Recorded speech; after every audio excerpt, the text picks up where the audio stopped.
Recipe লই আপনার মাঝে হাজির হয়ে গেলাম। আজকে রেসিপিটা আমি রানমু আইর মাছ দিয়া আর শিম বা উড়ি কইন, আমরা সিলেটি ভাষায় উড়ি কই, উড়ি দিয়া রান্না করমু। তো আমি শিম দিয়ে উড়ি দিয়ে কিলা রানমু আপনার লগে শেয়ার করমু। আসসালামু আলাইকুম এভরিওয়ান, কি তাকর আপনার সকল ভালো আছেন? এই মুহূর্তে আমার ভিডিও যেখান থেকে তারা সবাই অসংখ্য অসংখ্য ধন্যবাদ। আর আমার ভিডিওটা আপনার ফ্রেন্ডস আর ফ্যামিলির কাছে বেশি বেশি করে শেয়ার করবা।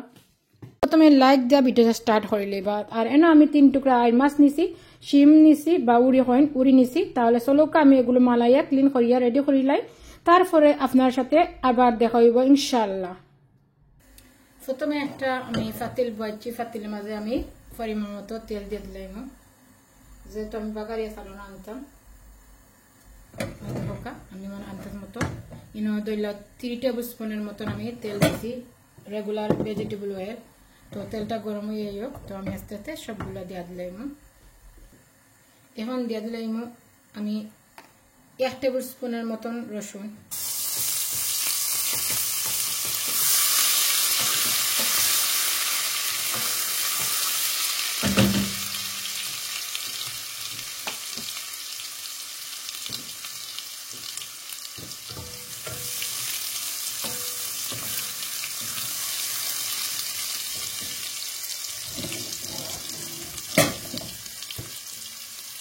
দিয়ে দিলাম আমি গ্রেট করা পেঁয়াজ আমি 3 টেবিল স্পুনের মতন দিছি।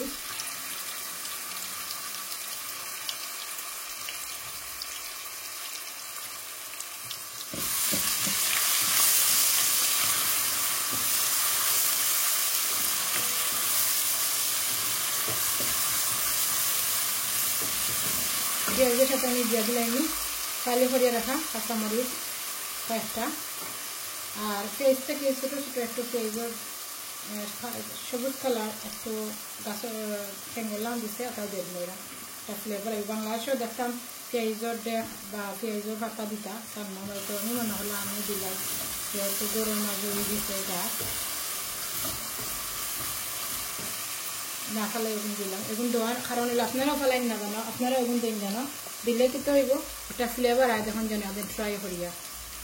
পেঁয়াজটা কি যে সকল বারো ছোটো ছোটো বা ছোটো ছোটো গাছের লাহান দেখা বারো গ্রিন মুখা, এগুলো আপনি খাটকে না ফেলাই খাটকে এবং চালনা দিলেন যেন যখন গ্রাম করে। এখন দিয়ে আমার আন্তর মতো লবণ, আপনার আন্তর মতো দিবেন। তো যেটা করাম পেঁয়াজটা কাঁচা গন্ধ দিয়া একটা গ্রাম বড় যাইলে তো গুঁড়া মশলা আমি অ্যাড করে লইব।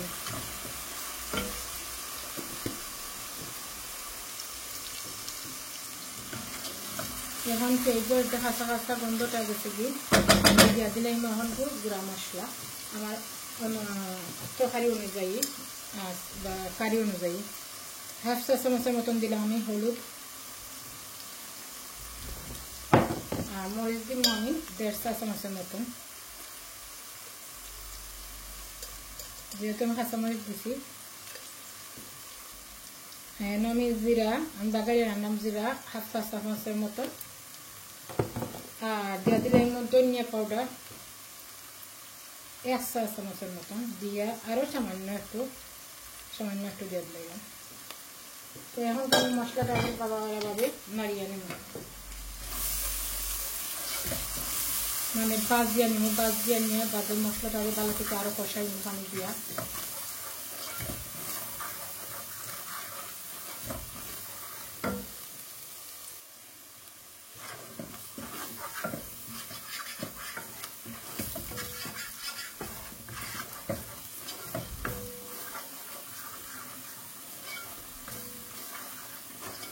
মশলাটা ভাজা হয়ে গেছে, আমি সামান্য একটু পানি দিয়ে মশলাটা আরো কষাই নিই।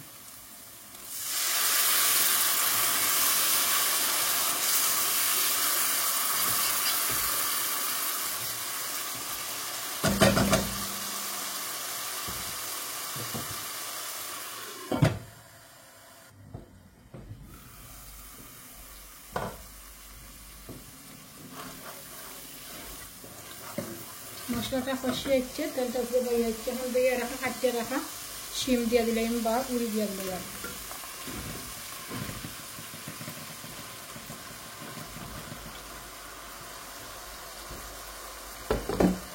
দিয়া কাইটারে ভালোভাবে নাড়িয়ে নিলাম।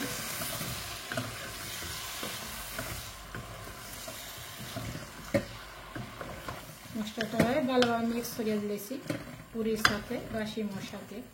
তো এখন আমি করিয়া দিলাম 5-6 মিনিটের লাগে মিডিয়াম হিটে।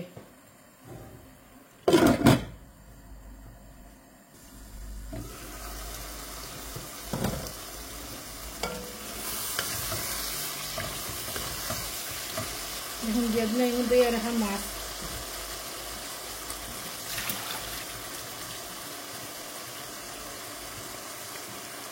কাটতে নিচ্ছি।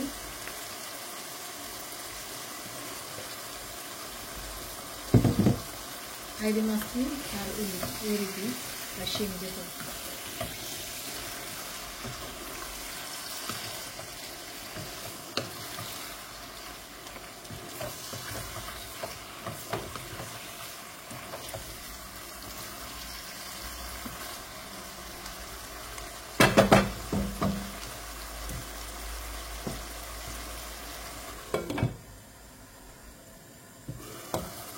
মাছটা যথেষ্ট পানি বার হয়ে যাচ্ছে। এখন আমি গুড় দিয়ে দিলাম,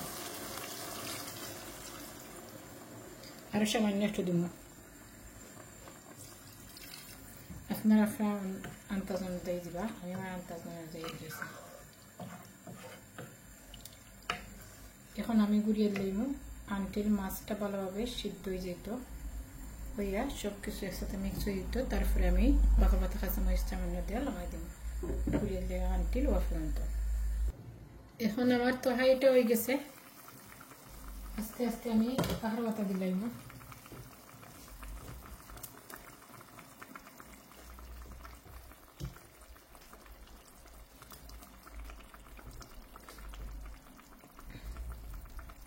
তরকারিটা আমি নামিয়ে নিব। দেখো কতটুকু আমি একটা রেসিপি হয়েছে। তাহলে চলো আপনার একটা সার্ভিং ডিশ চলে সার্ভ করিয়া দেখাইলাই। দেখো আমার উড়ি বা শিম দিয়া আর মাছ দিয়া আজকের এই ছোট্ট রেসিপিটা। তো আপনার কাছে কেমন লাগলো লাইক কমেন্ট শেয়ার করবা, বেল আইকনটা ক্লিক দিয়ে রাখবা, সাথে সাথে নিত্য নতুন ভিডিওগুলো দিয়ে আপনারা ফাইলে তা। আর আপনারা এই ভিডিওগুলো আপনার ফ্রেন্ডস ফ্যামিলির কাছে বেশি বেশি করে শেয়ার করবা। আর এরকম রেসিপি হইতে হইলে আমরা স্পিক আপের ব্লগের লগে অ্যাড হইবা। আর আমরা যারা ভিডিওগুলো দেখরা তারা সবাই অসংখ্য অসংখ্য ধন্যবাদ। যারা ভাই বোন এখন আমরা লোক অ্যাড হইতা তারা থ্যাংক ইউ সো মাচ। আমরা লোকে থাকবা, সাপোর্ট করবা ইনশাল্লাহ। আমরা আপনার সাপোর্ট করবো আর কররামো ইনশাল্লাহ। তো আজ ও পর্যন্ত আমার মাথা মাঝে কোনো ভুল ত্রুটি হয়ে থাকলে আপনারা ক্ষমা দৃষ্টি থাকবা। যে যেন আসুন আপনারা বাড়াতে হোকা, সুস্থ হোকা, সেফে থাকা হোকা, নিরাপদে থাকা হোকা। আর এরকম নিত্য নতুন ভিডিও পাইতে হইলে আমরা স্পিকার ব্লগের লগে অ্যাড হইবা। আর ততক্ষণ তো আমি বিদায় নিলাম গি। নেক্সট রেসিপি নেক্সট ভিডিও দেখার আমন্ত্রণ রইল, ব্লগ দেখার আমন্ত্রণ রইল। ততক্ষণ পর্যন্ত আমি আপনার কাছে আজকে বিদায় নিলাম গি। তো আল্লাহ হাফিজ, আসসালামু আলাইকুম রহমতুল্লাহি ওয়া বারাকাতুহু।